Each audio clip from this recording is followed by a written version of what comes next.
Hello पिला माने समस्त मो चैनल को स्वागत। 2025 आनुआल एग्जामिनेशन एग्रीकल्चर नवम श्रेणी घंटे 30 मिनिट पूर्ण संख्या 50 कौन कौन सब क्वेश्चन आसी आम डिस्कसन करवा। फास्ट क्वेश्चन कौन देती भारतर सबुठारु अधिक डैश फसल उत्पादित अधिक होता है कौन होता है ना भेंडी। नेक्स्ट कौन दीची डैश फसल अधिक आयकारी तथा श्रम भित्तिक कोटा ना उद्यान जातीय फसल जोटा कि अधिक आयकारी श्रम भित्तिक। उद्यान कृषि डैश टी विभाग रही 4 5 6 7 केतटी विभाग रही 4टी विभाग रही। जीवन काल अनुजाई पियाज एक डैश फसल 1 वर्षी 2 वर्षिक बहुवर्षी कौन सी नुहे कौन हम 2 वर्षिक। भारतर रवि ऋतु डैश ठारू आरंभ होता है। भारत रवि ऋतु केवे आरंभ होची अक्टोबर 7 रु फेब्रुआरी 6 तारीख रु आरंभ हुए। लाटिन शब्द ओलेरस अर्थ कौन फल चाष पनीपरिया चाष फूल चाष मूल जाति चाष उत्तर कौन हम पनीपरिया चाष। पूषा सदाबाहार एक डैश किसम अटे देखिए लंका बिलाती बैगण बैगण आलू कौन आंसर हम बिलाती। तलीपटाड़ी चौड़ा डैश सेंटीमीटर हवा उचित देखिए 10 रु 15 30 रु 40 20 रु 21 45 रु 120 सेंटीमीटर।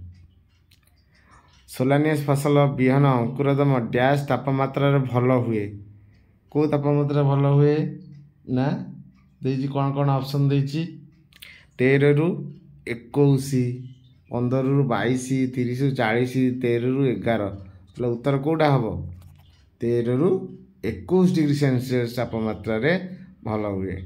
डैश एक कता शिल्पर सह उत्पाद जहाँकि अंकुरदन माध्यम एक अंश बिहन बुणा आर्द्रता कता गुंड बिहन आवरण कौटा हम कता गुंड एक कता शिल्पर सह उत्पाद जहाँकि अंकुरदम माध्यम एक अंश अटे। ये 1 मार्किया जहाँ सब क्वेश्चन आसीला सब से गुड़ी मुझे कहीदेली। एवं जीवा आमर 2 मार्किया 5टा क्वेश्चन पड़ी लिख कौन कौन सब क्वेश्चन आसी देखा। सोलानियस फसल उत्पादन रे जमी को किपरि प्रस्तुत करा जाए बुझाई लेख। तापर कौन देछि ढीरा देवा कौन तापर देखिए जैविक खतर उपकारिता लेख। पनीपरिया फसल रे सार प्रयोगर विभिन्न प्रणाली गुड़िक लेख। रासायनिक विषाक्तीकरण पाई क्यों क्यों प्राथमिक चिकित्सा नेबा आवश्यक। रासायनिक विषाक्तीकरण जदि हेछि कौन कौन प्राथमिक चिकित्सा नवा आवश्यक।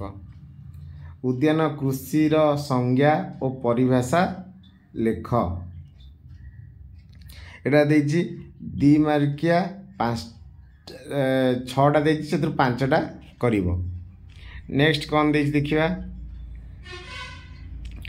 4 मार्किया 5टा लिखिवो 6टा दिया हेछि 5टा लिखिवो। फास्ट देछि कौन उद्यान कृषि केतोटी विभाग रही और कौन कौन 4टी विभाग रही सेगुड़ी कौन कौन सब लिखिवो। पनीपरिया फसलर श्रेणी विभाग चित्र माध्यम दर्शाओ। ढीरा देवार लाभ गुड़िक लेख। सबुज खत फसल कौन यार उपकारिता अपकारिता लेख। कांटछाटर उद्देश्य वर्णना कर। निर्धारित किसम अणनिर्धारक किसम मध्य पार्थक्य लेख। निर्धारक किसम आ अणनिर्धारक किसम मध्य कौन कौन पार्थक्य अच्छी लेख।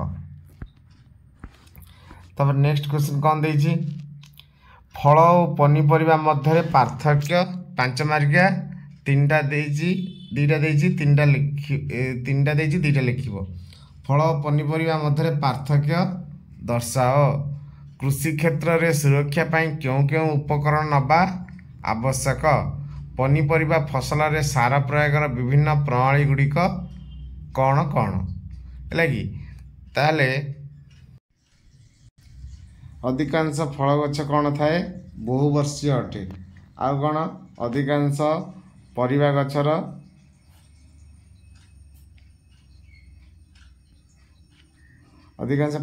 ଜୀବନକାଳ ବର୍ଷକ ପାଇଁ ଅଟେ। ଫଳ ଗଛ ସାଧାରଣତଃ କାଠୁଆ ଟାଣ ହୋଇଥାଏ। ପରିବା ଗଛ ସାଧାରଣତଃ ରସାଳ ହୋଇଥାଏ। ଅବୈଜିକ ଅଟେ, ଏଇଟା ବୈଜିକ ଅଟେ। ଫଳ ଗଛ ବୃଦ୍ଧି ପାଇଁ ଅନାବଶ୍ୟକ ଡାଳପତ୍ର ଗଠନ କରିଥାଏ। ଋତୁକାଳୀନ ହୋଇଥାଏ। ପାଚିଲା ଗଲା ପରେ ସାଧାରଣତଃ ତଟକା ଖିଆଯାଏ, ରାନ୍ଧିଲା ପରେ ଖିଆଯାଏ। କ'ଣ ନେବା? କ୍ଷେତ୍ରରେ ନିଆଯିବା ସତର୍କତାମୂଳକ ପଦକ୍ଷେପ କ'ଣ ନେବା? ନା ପଶୁମାନଙ୍କ ପାଖରୁ ଧୀରେ ଧୀରେ ଯିବା ଉଚିତ, କାରଣ ସେମାନଙ୍କର ଅନ୍ୟମାନଙ୍କ ଉପସ୍ଥିତି ଜାଣିପାରନ୍ତି। ସେମାନଙ୍କ ନାତଜନିତ କ୍ଷେତ୍ର ରଖିବା ପାଇଁ ସେମାନେ ଦୂରେଇ ଦେଇ କାମ କରିବା ଉଚିତ। ସେମାନଙ୍କ ପାଖକୁ ଯିବାବେଳେ ହାତରେ ଦଉଡ଼ି ଧରି ଯିବା ଉଚିତ ନାହିଁ, କାରଣ ସେମାନଙ୍କୁ ଏହା କ୍ରୋଧାନ୍ୱିତ କରେ। ସେମାନଙ୍କ ଯତ୍ନ ସେମାନେ ନେବାରେ ପର୍ଯ୍ୟାୟକ୍ରମେ ଏହି କାର୍ଯ୍ୟ ପ୍ରତି ପରିଚିତ କରାଇବା ଉଚିତ। ଆଉ କ'ଣ? ନା ରାସାୟନିକ ଦ୍ରବଣ ପ୍ରସ୍ତୁତି ମୁହଁରେ ଦ୍ରବଣ ସିଧା ରଖିବା ଉଚିତ। ରାସାୟନିକ ଦ୍ରବଣ ପ୍ରସ୍ତୁତିରେ ରବର ଗ୍ଲୋଭ୍ସ ବ୍ୟବହାର କରିବା ଉଚିତ। ଡିଟର୍ଜେଣ୍ଟ ବ୍ୟବହାର କରିବା ଉଚିତ। କୀଟନାଶକ ବୋତଲ ଲେଖାଯିବା ନିର୍ଦ୍ଦେଶ ପାଳନ କରିବା ଉଚିତ। ଛିଞ୍ଚନ କାର୍ଯ୍ୟ କରିବା ବେଳେ ଗାଧୋଇବା ପିନ୍ଧିଥିବା ବସ୍ତ୍ର ବ୍ୟବହାର କରିବା ଉଚିତ। ରାସାୟନିକ ଦ୍ରବ୍ୟକୁ ଛୁଇଁବା, ଚାଖିବା, ଶୁଙ୍ଘିବା ଅନୁଚିତ ଅଟେ। ଅନ୍ୟାନ୍ୟ ରାସାୟନିକ ଦ୍ରବ୍ୟ ପିଲାମାନଙ୍କଠୁ ଦୂରେଇ ରଖିବା ଆବଶ୍ୟକ। ତାପରେ ଦେଇଛି ସାର ପ୍ରୟୋଗ ପ୍ରଣାଳୀ। ସାରକୁ ଆମେ ଯେତେବେଳେ ବ୍ୟବହାର କରୁଛେ କ'ଣ ସାର ବ୍ୟବହାର କରୁଛେ? ଯବକ୍ଷାରଜାନ, ଫସ୍ଫରସ୍, ପଟାସର ଆବଶ୍ୟକତା ଫସଲ ବିଭିନ୍ନ ଅଟେ। ହେଲା କି ଜମିରେ ପୂର୍ଣ୍ଣ ମାତ୍ରା ପରିମାଣ ଫସ୍ଫରସ୍, ପଟାସ ଅର୍ଦ୍ଧ ପରିମାଣ ମୂଳ ସାର ଭାବରେ ପ୍ରୟୋଗ କରାଯାଏ। ଯବକ୍ଷାରଜାନ ଅର୍ଦ୍ଧ ପରିମାଣ 2 ରୁ 3 ଥର ସାର ପ୍ରୟୋଗ ଭାବରେ ଫସଲରେ ପ୍ରୟୋଗ କରାଯାଇଥାଏ। ମୂଳ ସାର ପ୍ରୟୋଗ ରୋପଣ ପୂର୍ବରୁ ଯେଉଁଗୁଡ଼ିକ ବ୍ୟବହାର କରାଯାଉଛି ତାକୁ ମୂଳ ସାର କୁହାଯାଉଛି। ଯବକ୍ଷାରଜାନ, ଫସ୍ଫରସ୍, ପଟାସିୟମ୍ ସାର ଅଧିକ ପରିମାଣରେ ଚାଷ ଜମିରେ ହଳ କରିବା ପୂର୍ବରୁ ବୁଣିବା। ହେଲା କି ଶୀର୍ଷ ସାର ପ୍ରୟୋଗ କ'ଣ? ନା ଏଥିରେ 2 ରୁ ଜମିରେ ବଢ଼ୁଥିବା ଫସଲ ସମୟ ଯେଉଁ ସାର ପ୍ରୟୋଗ କରାଯାଉଛି ତାକୁ ଶୀର୍ଷ ସାର ପ୍ରୟୋଗ କରାଯାଉଛି। ହେଲା କି ଜଳସେଚନ 2 ରୁ 5 ଦିନ ପରେ ଆର୍ଦ୍ର ଜମିରେ ସାର ବୁଣାଯାଏ। ପ୍ରତ୍ୟେକ ଉଦ୍ଭିଦ ଚାରିପଟେ ସାର ପ୍ରୟୋଗ କରିବା। ପର୍ଣ୍ଣିୟ ସାର କ'ଣ? ଯେଉଁ ସାର ଗୁଡ଼ିକ ପାଣିରେ ଗୋଳେଇକି ବ୍ୟବହାର କରାଯାଉଛି, ଛିଞ୍ଚନ ଜରିଆରେ ବ୍ୟବହାର କରାଯାଉଛି, ତାହାକୁ ପର୍ଣ୍ଣିୟ ସାର କୁହାଯାଉଛି। ଏ ବିଷୟରେ ଯାହା ସବୁ କୋଶ୍ଚିନ୍ ଥିଲା ମୁଁ ତାକୁ ସଲ୍ଭ କରିଦେଲି। ସମସ୍ତ ମୋ ଚ୍ୟାନେଲକୁ ସ୍ୱାଗତ। ଧନ୍ୟବାଦ। Thank you.